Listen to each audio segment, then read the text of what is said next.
Welcome to another episode of the live sessions of Proportion Global Community. Today we have a meeting with Taylor Cruz, who's based in Zambia, and she will tell all about how to engage youth in human-centered design. Hi, Thomas. Thanks for having me. Great to have you here. And first of all, can you shortly introduce yourself and why are you based in Zambia? What brought you there? Yeah, hi everyone. My name is Taylor Cruz, as Thomas mentioned, and I'm an innovation strategist, currently working with PACT, which is a global NGO that focuses on different development challenges such as livelihoods, health, governance issues. And as their innovation strategist, I work at the cusp of the new emerging ideas, often with our partners or young entrepreneurs. So I'm excited today to share a little bit about some of the work we've done with PACT and the entrepreneurs in some of our programs. And I'll be spending a lot of time talking about our project in Zambia. And actually, that's what brought me to Zambia back in 2016. And I just fell in love with the project and the people and ended up moving here full time in 2019 and have been riding out the pandemic here ever since. Wonderful. And so you are very active in the youth space. Why youth? What's your driver to really work with youth in order to tackle challenges in Zambia? Mm-hmm. So from a personal standpoint, I've always been passionate about mentoring young people, working, in the area of, teaching business skills and life skills. In my past life, I was a life skills educator, previously worked with youth development and the Peace Corps. And so just sticking to that demographic, I get very energized and inspired and motivated working with them. And I feel I relate most with youth as opposed to a bunch of adults. So I tend to naturally gravitate towards that demographic. And as I've been growing in my career and falling into the role of innovation, a lot of the skills and approaches that we use to engage youth are exactly what we do in innovation, where we ask the question, what is a problem you're trying to solve? What, makes you excited? What gives you purpose? And what is the solution you're trying to find? So the two areas are very complementary. And so through that, I've been able to really take my passion for youth and apply it to innovation and vice versa. Right. And if we dig a little deeper in what are the problems that they see and that they are experiencing themselves, I guess one of the biggest problems is youth employment, right? There's such a high unemployment rate among youth across Africa and maybe across the global south, right? Maybe. But if we dig a little deeper and go deeper than scratching the surface, what are the kind of top problems that they want to address as youth, which is a big segment? Is there even a further segmentation within youth? So maybe two questions in one.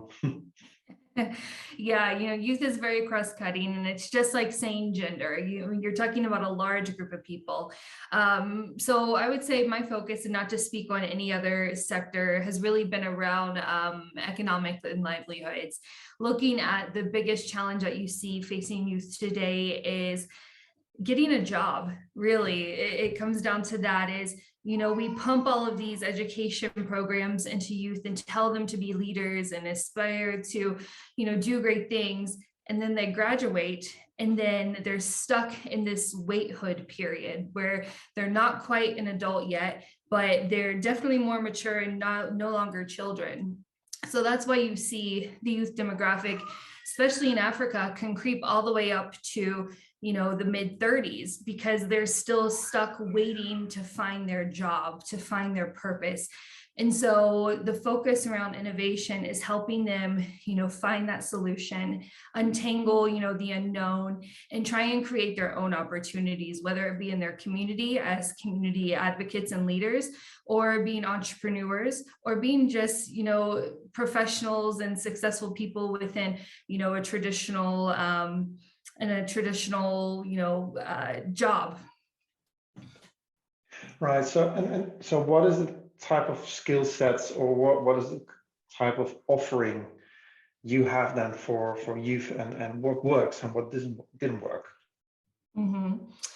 So the different programs that we would run would really be around creative consciousness. That's kind of the primer into innovation, how to ask questions.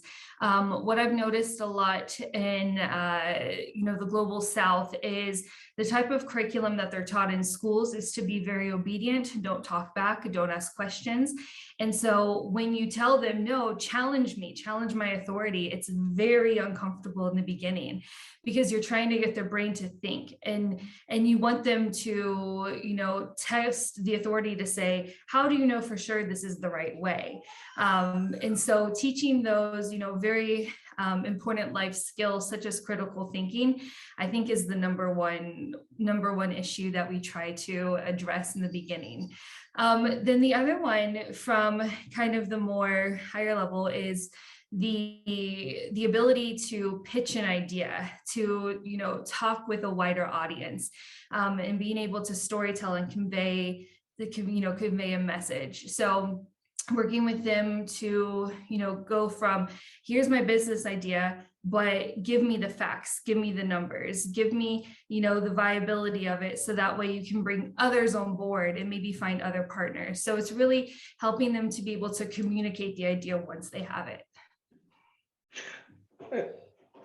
Do you have an example, just a concrete example of maybe some youth who went through that development process? Mm-hmm.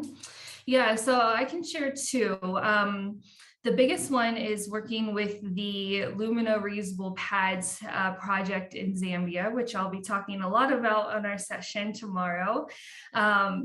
But the girls in the program, they actually started, as a beneficiary from a USAID training, learning, the ins and outs of menstrual hygiene management. They got so excited about the idea that they wanted to take it as their own. And so we were looking to see what other opportunities and programs were out there for them to further their idea to make this into a business and not just a standalone activity. So we were able to get them engaged in a business accelerator. And as they were there, they were able to learn, like I said, the different pitching techniques, how to create presentations, how to talk with different stakeholders for different reasons. And at the end of this incubator, an accelerator program, they actually had the opportunity to pitch on a global stage. So one of the girls in the program actually traveled to Atlanta, Georgia, her first time leaving Africa, and she pitched her project, the Lumino reusable pads, to a global audience of over 300 plus people, even more virtually online. And she was the only youth there. Everybody else were the donors or the program managers talking about the other people. And I wouldn't say that because her presence was there that's the only reason why she was successful, but it was because the story was more personable coming from her. So as a result, at the end of the the accelerator session, she actually ended up winning the People's Choice Award. And it was all because of her confidence in being able to convey that message. Great. And there was a second example. Let's see that one. Yes, and then the second one was in my time when I used to work in Eswatini in Swaziland. We were working with an organization called Junior Achievement, which is an international NGO focusing on business development skills for high schoolers. And so at the end of the program for the school year, the students are asked to pitch a business idea. There's a business competition. And again, it's led by a teacher or academic sponsor. And you can tell whose stories and whose ideas came from the teacher versus the student. So at our school, we had two different groups, and you could tell, again, which one was really championed by the teacher versus the student. And when they both went, neck and neck at the competition, the student went to pitch his idea for a new school placard, which would be used on all the school doors to really to really, I guess, improve the face of the school. You know, the schools there didn't really have any decoration or any special features. So these students wanted to take ownership and make their school a more lively place, and to something that they could be proud of.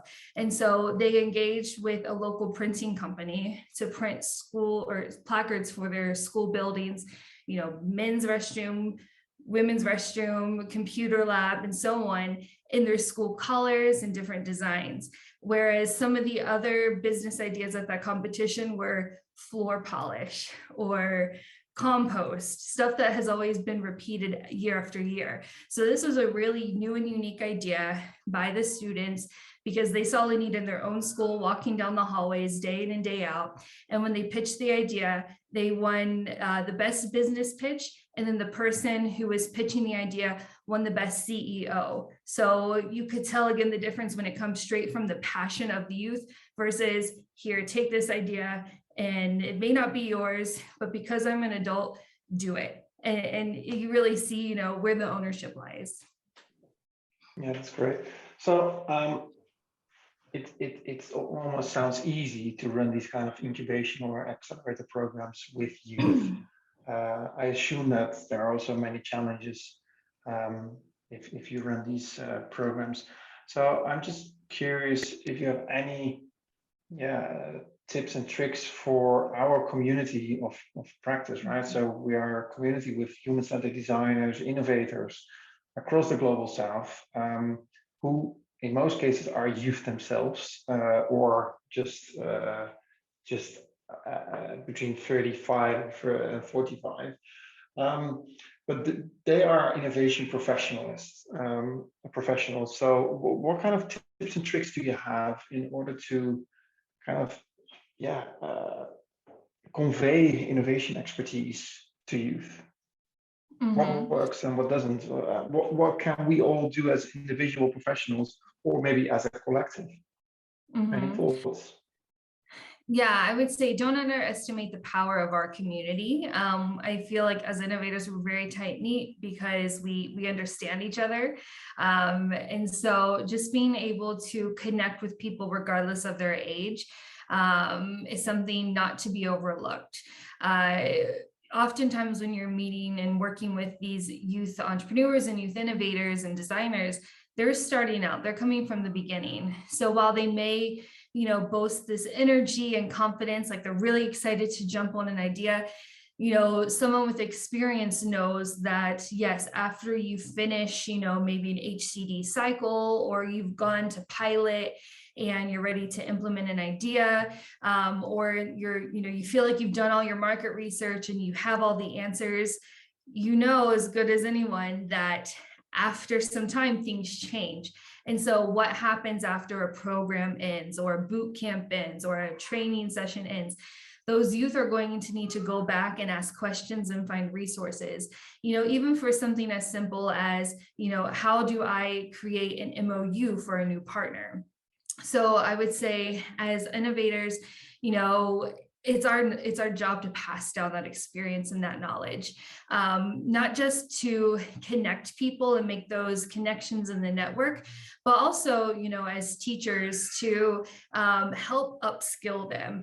I think as innovators as well, we often kind of get side-eyed because we pitch these big shiny ideas, but it's always, you know, in the new stage. And so there's not a lot of, you know, historical information to share with people, especially an investor or donor, for trying to get their support. We really have to sell the idea and the story.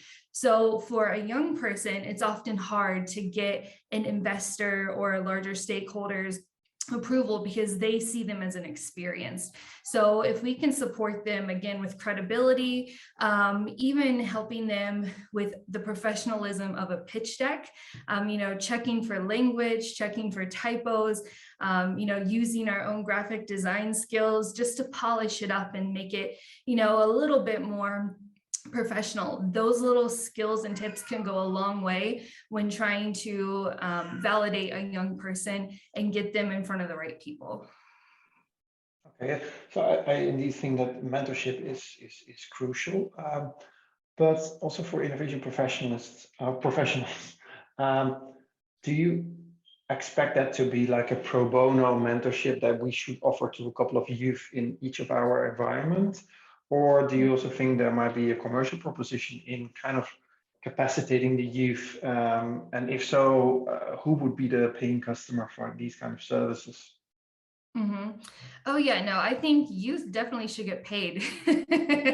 Should be, just right up there with us as designers. They know so much more than us, especially, as we are working towards technology and, different means of communication. I think about TikTok and how that just, really took on popularity in the past couple years. And these young people, they know it. The way they can, post something and create content, it's very unique.